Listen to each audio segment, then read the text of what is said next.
नमस्कार फ्रेंड्स, विजय GS academy पर आपका तहे दिल से स्वागत है। दोस्तों, आज मैं इस वीडियो के माध्यम से आप लोगों को भारतीय संविधान का महत्वपूर्ण टॉपिक अनुच्छेद फ्रेंड्स जो भी महत्वपूर्ण अनुच्छेद हैं मैं इस वीडियो के माध्यम से आप लोगों को कंप्लीट कराने जा रहा हूं। आप लोगों से रिक्वेस्ट है कि आप पूरा वीडियो वॉच कीजिए। चलिए देखते हैं। मेरा अनुच्छेद नंबर 1 दिया है कि अनुच्छेद नंबर 1 में क्या होता है कि संघ का नाम और राज्य क्षेत्र होता है अनुच्छेद नंबर 1 में। अनुच्छेद 2 इतना महत्वपूर्ण नहीं दिया है। अनुच्छेद 3 में क्या बताया कि नए राज्यों का निर्माण वर्तमान राज्यों के क्षेत्रों में सीमाओं या मौजूदा राज्यों के नामों में परिवर्तन होता है। किसमें? अनुच्छेद 3 में। और इसके बाद देखते हैं अनुच्छेद 13।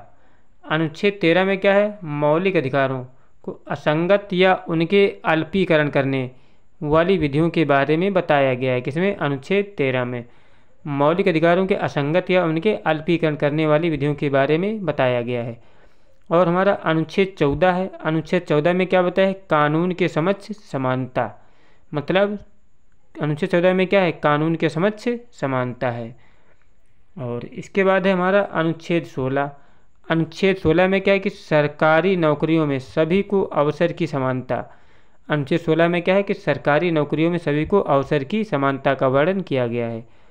अगला है अनुच्छेद 17। अनुच्छेद 17 में क्या फ्रेंड्स? अस्पृश्यता का उन्मूलन, जिसको हम छुआछूत उन्मूलन भी कहते हैं। किसमें वर्णन किया गया? अनुच्छेद 17 में वर्णन किया गया है। अगला है अनुच्छेद नंबर 19। अनुच्छेद 19 में क्या आता है? अभिव्यक्ति की स्वतंत्रता के बारे में कुछ अधिकारों का संरक्षण दिया गया है। किसमें? अनुच्छेद नंबर 19 में। इसके बाद है अनुच्छेद 21। अनुच्छेद 21 में क्या है कि प्राण और दैहिक स्वतंत्रता का संरक्षण है। किसमें? अनुच्छेद 21 में प्राण और दैहिक स्वतंत्रता का लक्षण है। इसे कभी भी निरस्त नहीं किया जा सकता। अगला क्वेश्चन है कि अनुच्छेद हमारा अनुच्छेद 21A। अनुच्छेद 21 में क्या है कि प्राथमिक शिक्षा का अधिकार है। किसमें? अनुच्छेद 21A में क्या है? प्राथमिक शिक्षा का अधिकार है। इसके बाद है हमारा अनुच्छेद 25। अनुच्छेद 25 में क्या है फ्रेंड्स? अंतरात्मा की स्वतंत्रता, मनचाहा काम और धर्म के प्रचार की स्वतंत्रता है।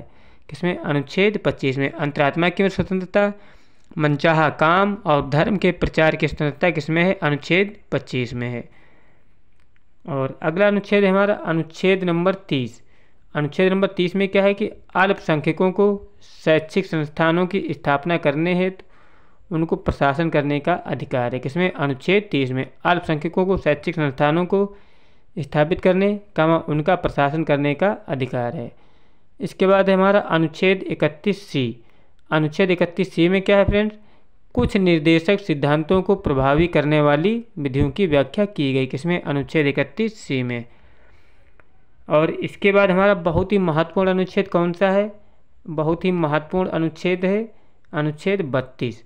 अनुच्छेद 32 में क्या है फ्रेंड्स? मौलिक अधिकारों को लागू करने के लिए रिट अन्य सहित अन्य उपचार हैं। किसमें? अनुच्छेद 32 में क्या है? मौलिक अधिकारों को लागू करने के लिए रिट, इसे संविधान की आत्मा भी कहा गया है। और अगला है हमारा अनुच्छेद नंबर 38। अनुच्छेद 38 में क्या वर्णन किया गया कि राज्य लोगों के लिए कल्याण को बढ़ावा देने के लिए एक सामाजिक व्यवस्था को बनाएगा। क्या बताया गया है कि राज्य लोगों के कल्याण को बढ़ावा देने के लिए एक सामाजिक व्यवस्था को बनाएगा। और अनुच्छेद 40 में क्या है फ्रेंड्स? अनुच्छेद 40 में ग्राम पंचायतों के संगठन के बारे में बताया गया है। और अनुच्छेद 44 में क्या बताया गया कि नागरिकों के लिए एक समान नागरिक संहिता है। किसमें? नागरिकों के लिए एक समान नागरिक संहिता किसमें है? अनुच्छेद 44 मतलब समान नागरिक संहिता। और अगला है अनुच्छेद 45। अनुच्छेद 45 में क्या है? 6 साल से कम उम्र के बच्चों के लिए अनिवार्य शिक्षा का प्रावधान किया गया है। अनुच्छेद 45 में अगर पूछे अनुच्छेद 45 में क्या है, इसमें फ्रेंड दिया है कि 6 साल से कम उम्र के बच्चों के लिए अनिवार्य शिक्षा का प्रावधान किया गया है। इसके बाद है अनुच्छेद 46। अनुच्छेद 46 में क्या है फ्रेंड्स? अनुसूचित जातियों, जनजातियों और अन्य कमजोर वर्गों के शैक्षिक आर्थिक हितों को बढ़ावा दिया गया है। किसमें? अनुच्छेद 46 में। इसके बाद हम महत्वपूर्ण अनुच्छेद देखते हैं अनुच्छेद 50। अनुच्छेद 50 में क्या है? कार्यपालिका से न्यायपालिका को अलग किया जाए। मतलब कि अनुच्छेद 50 में क्या है कि कार्यपालिका और न्यायपालिका का पृथक्करण किया गया है। और अगला है हमारा अनुच्छेद 51। अनुच्छेद 51 में क्या है, अंतर्राष्ट्रीय शांति और सुरक्षा को बढ़ावा देना है, किसमें, अनुच्छेद 51 में। और अगला है हमारा अनुच्छेद 51A। अनुच्छेद 51 में क्या है कि मौलिक कर्तव्य हैं, अनुच्छेद 51A में। अगला है अनुच्छेद 72। अनुच्छेद 72 में क्या फ्रेंड्स, राष्ट्रपति को शक्ति जैसे क्षमा देना, सजा का निलंबन करना, कुछ मामलों में सजा को कम करना आदि का प्रावधान होता है अनुच्छेद 72 में, मतलब फांसी की सजा इसी में माफ हो सकती है।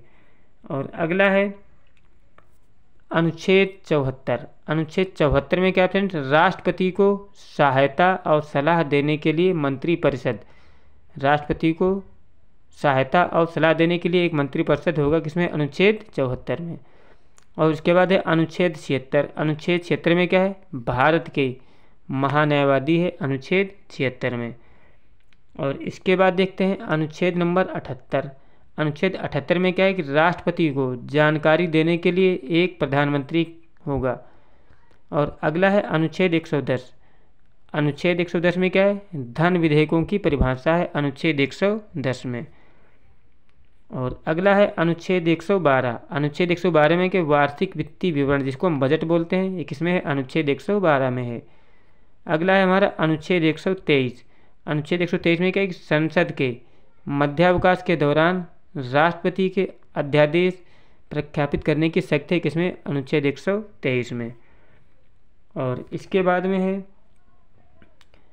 अनुच्छेद 143। अनुच्छेद 143 में क्या है कि सुप्रीम कोर्ट से परामर्श करने की शक्ति, किसमें, अनुच्छेद 143 में क्या है, सुप्रीम कोर्ट से परामर्श करने की शक्ति किसको है, राष्ट्रपति को है। और अगला है अनुच्छेद 148। अनुच्छेद 148 में क्या है कि भारत के नियंत्रक और महालेखा परीक्षक का वर्णन है, किसमें, अनुच्छेद 148 में। और अगला है अनुच्छेद 149। अनुच्छेद 149 में क्या, भारत के नियंत्रक और महालेखा परीक्षक की शक्तियां हैं, किसमें, अनुच्छेद 149 में। नियंत्रक एवं महालेखा परीक्षक की शक्तियां किसमें है, अनुच्छेद 149 में है। इसके बाद है हमारा अनुच्छेद 155। अनुच्छेद 155 में क्या है, राज्यपाल की नियुक्ति, अनुच्छेद 155 में राज्यपाल की नियुक्ति है। और क्या है, अनुच्छेद 161 में क्या है, क्षमा को कम करने, टालने और निलंबित करने की शक्ति राज्यपाल के पास होगी, किसके तहत, अनुच्छेद 161 के तहत।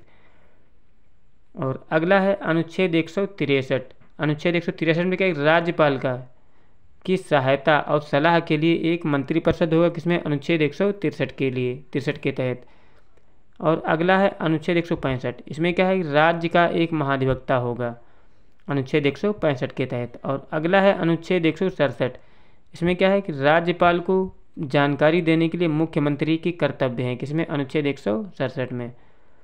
अगला है अनुच्छेद 168। अनुच्छेद 168 में क्या है, राज्यों में विधानमंडल की व्यवस्था है, अनुच्छेद 168 में क्या है, राज्यों में विधानमंडल की व्यवस्था है।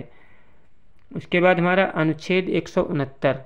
अनुच्छेद 169 में क्या है, राज्यों में विधान परिषदों की रचना या उन्मूलन है, किसमें, अनुच्छेद 169 में। अगला है अनुच्छेद 170। इसमें क्या है, राज्यों में विधान सभाओं की संरचना, अनुच्छेद 170 में क्या है कि राज्यों में विधान सभाओं की संरचना है। अगला है कि अनुच्छेद 171। अनुच्छेद 171 में क्या है, राज्य में विधान परिषदों की संरचना है। और अगला है अनुच्छेद 172। इसमें क्या है, राज्य विधानमंडलों की अवधि, मतलब इसमें क्या है, कार्यकाल के बारे में बताया गया, मतलब कितनी अवधि है राज्य विधानमंडल की, सदस्यों या उनके जो भी हैं। अगला है अनुच्छेद 173। अनुच्छेद 173 में क्या है, राज्य विधानमंडल की सदस्यता के लिए योग्यता, राज्य विधानमंडल की सदस्यता के लिए योग्यता किसमें है, अनुच्छेद 163 में है। अगला है अनुच्छेद 174। इसमें क्या है, राज्य विधायिका का सत्रावसान और राज्य विधायिका का विघटन है, किसमें, अनुच्छेद 174 में। और अगला है अनुच्छेद नंबर 178। इसमें क्या है, विधानसभा के स्पीकर और डिप्टी स्पीकर हैं, किसमें, अनुच्छेद 178 में। फ्रेंड्स, मेरे द्वारा कराए गए क्वेश्चंस यदि आपको अच्छे लगे तो प्लीज़ मेरा सहयोग करने के लिए मेरा चैनल सब्सक्राइब करें, वीडियो अच्छा लगे लाइक करें। जय हिंद, जय भारत।